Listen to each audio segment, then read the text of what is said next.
Assalamualaikum warahmatullahi wabarakatuh. Perkenalkan, nama saya Uut Milanda, mahasiswa dari Prodi Teknik Informatika. Di sini saya akan menjelaskan tentang magang saya di PT Kadar Anak Indonesia. Oke, yang pertama kita ada soal profil perusahaan. Di sini PT Kadar Anak Indonesia atau bisa disingkat KAIN adalah perusahaan yang bergerak di bidang edukasi, pengembangan karir, dan pemberdayaan generasi muda. Mereka menyediakan pelatihan, platform kreatif, serta kesempatan magang dan kerjasama dengan berbagai pihak untuk membangun portofolio anak muda berbakat di Indonesia. Jadi di KAIN itu sendiri ada homeschooling untuk anak-anak kecil secara online ataupun ada pengembangan eh, industri di bidang 2D kreatif dan 3D kreatif. Dan saya masuk di bidang 2D dan 3D kreatif. Lalu profil magang saya atau posisi saya di tempat magang saya atau di KAIN itu adalah yang pertama, menganalisis kebutuhan klien dan tren pasar. Dan yang kedua, mendukung strategi pengembangan layanan dan produk. Dan yang ketiga, berinteraksi langsung dengan klien, merumuskan brief berbasis data. Kemudian yang terakhir yaitu koordinator pagi untuk briefing dan distribusi tugas tim. Jadi di sini saya memiliki 4 tanggung jawab utama, yaitu menganalisis market ataupun kebutuhan dari klien sendiri, dan yang kedua mendukung pengembangan, dan yang ketiga berinteraksi langsung dengan klien sehingga memperoleh brief, eh, yang keempat membriefing tim di pagi hari. Kemudian di slide selanjutnya yaitu eh, project yang dikerjakan ada manajemen akun layanan kreatif di platform Figify ataupun Vigen.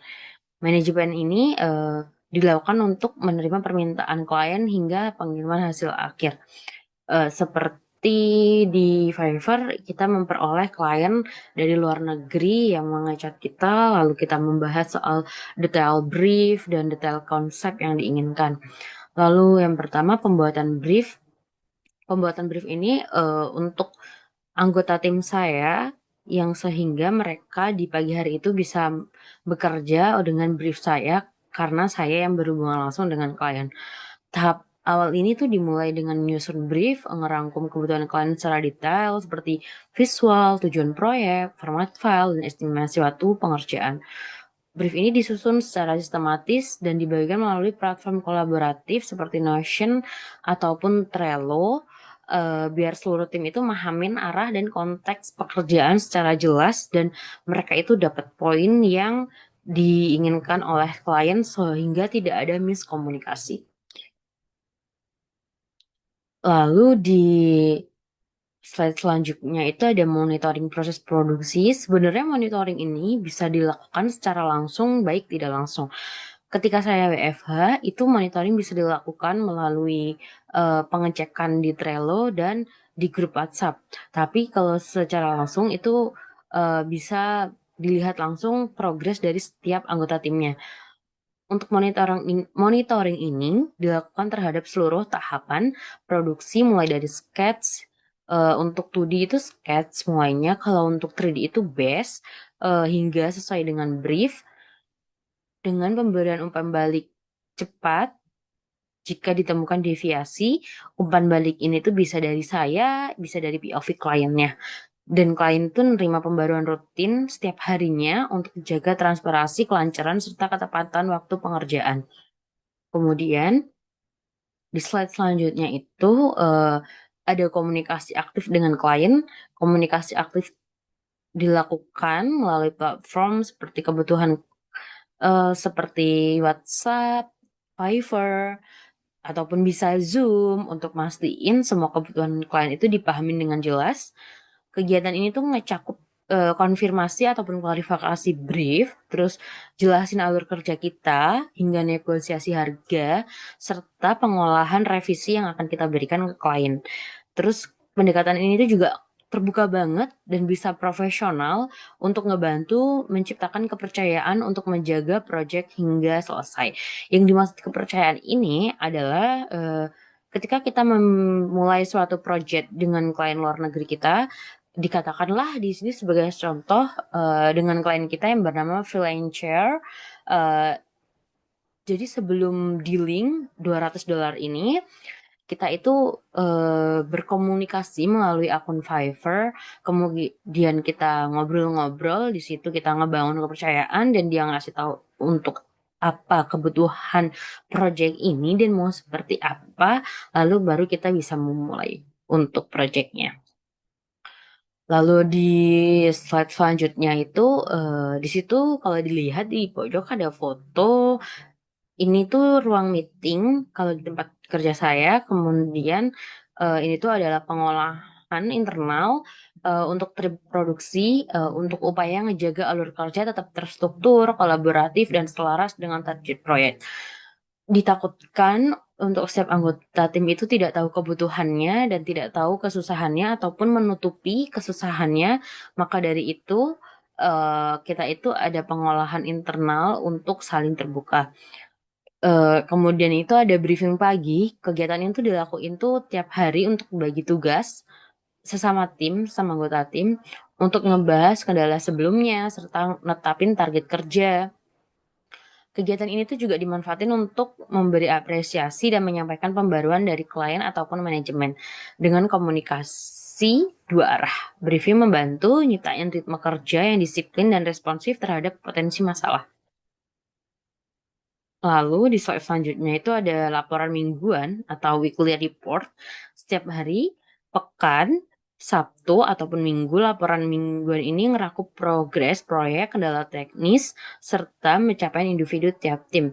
Evaluasi ini tuh dilakuin secara kuantitatif dan kualitatif untuk menilai kinerja, kedisiplinan, dan efektivitas kolaborasi. Laporan ini tuh nggak hanya sebagai dokumentasi, tetapi juga digunakan di forum internal untuk merefleksikan proses kerja dan menyusun langkah perbaikan secara kolektif. Let's say di laporan mingguan ini tuh isinya tuh tentang performa kerja setiap tim dan setiap akun yang uh, saya pegang ataupun anggota tim saya pegang. Laporan mingguan ini tuh untuk analisa minggu depan, apa yang bisa kita eksekusi dan apa yang bisa kita perbaiki dari kesalahan minggu sebelumnya ataupun hal apa yang bisa diimprove dari hal baik yang kita lakukan di minggu sebelumnya.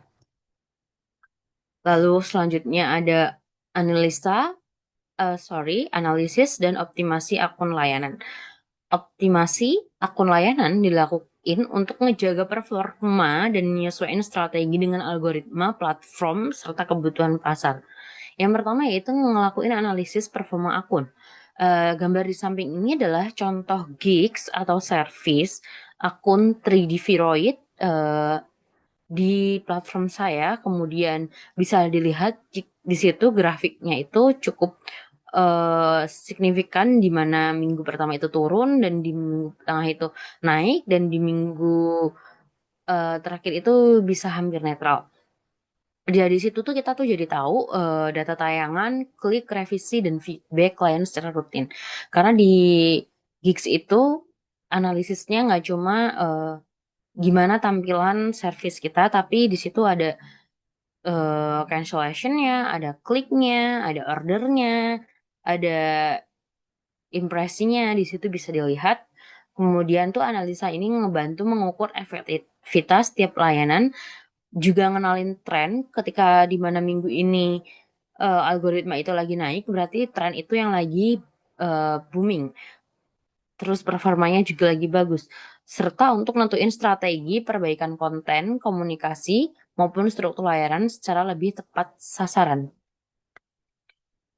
Kemudian di sini ada diskusi rutin setiap hari Kamis.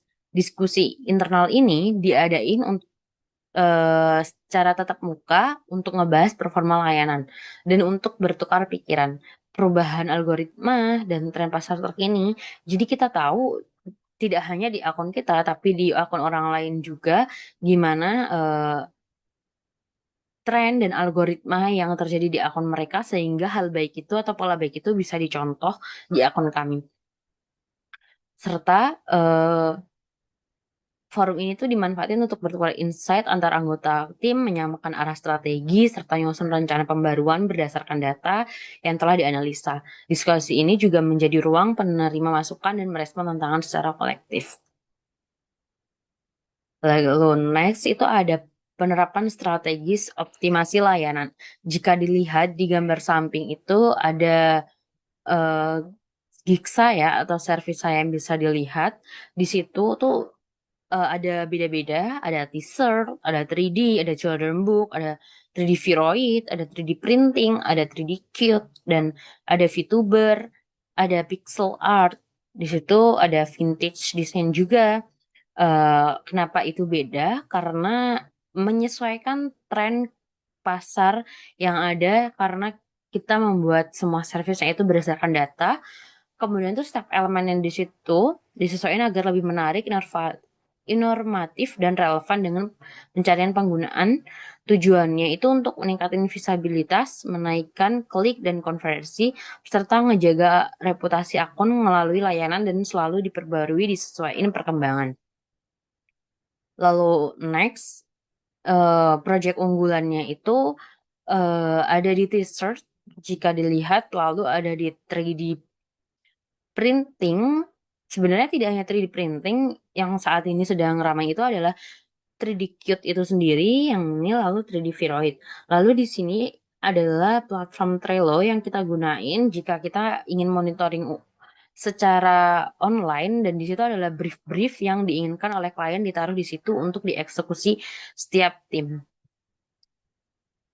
Lalu next ada problem atau masalah yang kadang terjadi, yaitu klien itu tuh sulit ngasih feedback, seperti dia itu tidak tahu poin feedbacknya itu apa dan tidak memberikan referensi untuk feedbacknya.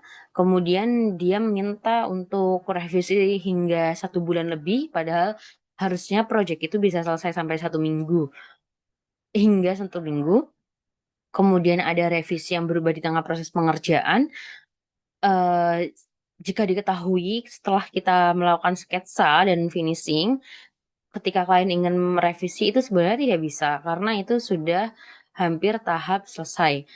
Tapi terkadang ada beberapa klien yang di tengah jalan ketika sudah di finishing ingin diubah beberapa eh,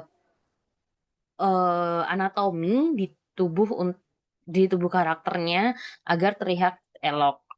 Kemudian juga ada koneksi internet yang kadang tidak stabil saat upload file besar.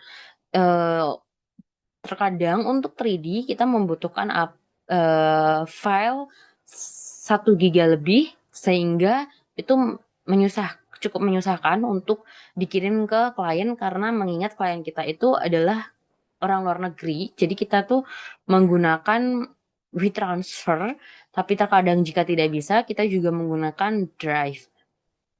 Terus tantangan dalam memahami berbagai gaya desain dan diinginkan tiap klien. Sebenarnya ini lebih pada product knowledge, sehingga saya harus lebih belajar agar saya lebih tahu tentang spesifikasi seperti realist style dan anime style untuk setiap project yang dilakukan. Lalu di sini ada pencapaian. Di samping itu ada dashboard untuk akun yang saya pegang sendiri dengan aktif ordernya 31.